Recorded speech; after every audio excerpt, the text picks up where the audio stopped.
Welcome back to the Education Notebook here on News 12 Connecticut. I'm Amelie Wilson. For parents of young children, finding the right preschool can be pretty overwhelming. One local educator says to make sure the school fits within your child's needs and that his or her unique talents can be maximized to the fullest.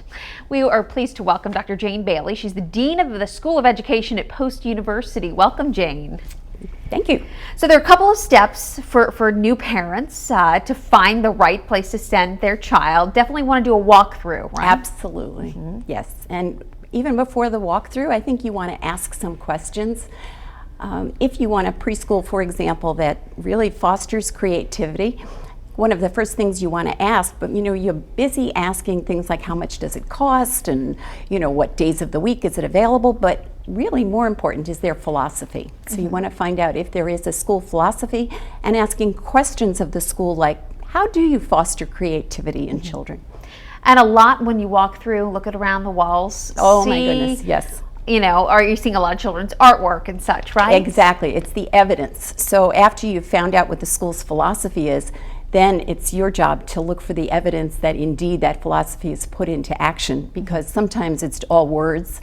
And so you want to go into the school and then you're seeing, is there an atmosphere of discovery? So it's kind of what is unique, what's interesting that's going to capture the child's imagination and give the child something really interesting to do. Is it a good idea to sit in the class and watch how the children interact with the parents and the teachers? Absolutely, because if you're sitting there, then you can see what's being done.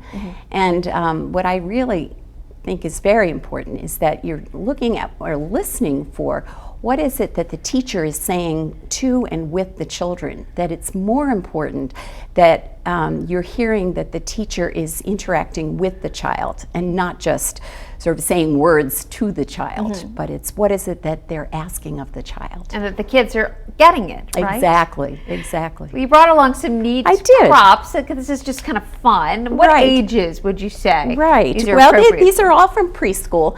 And the idea is that you're looking for something that's unique, that's got a twist. You walk into any preschool and you're going to see the same old things. But there are some things that are perhaps unique and interesting. So for example, you might see something like these. These are actually notes. So this is a D note and this is an F note. And then they can be played or played on the ground and you'll hear. I have no idea what those were. Different sounds, but the point is that the children can be making music themselves. And so that's the thing you want to be looking for, is what are the children able to create themselves. And there's no right or wrong way to do it. No, absolutely not. But sometimes we see things that are absolutely perfect, and instead of seeing perfection, I think we want to see evidence that the children are doing things themselves with interesting materials. So for example, if they're working with yarn and creating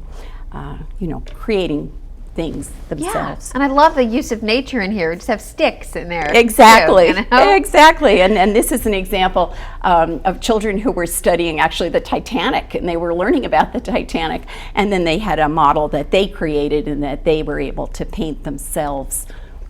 Very neat. Yeah. Now, children express themselves in different ways. So how do you get a classroom of 20, first of all, to behave, but so that everybody's able to get a word in? That's probably the biggest challenge of being a teacher.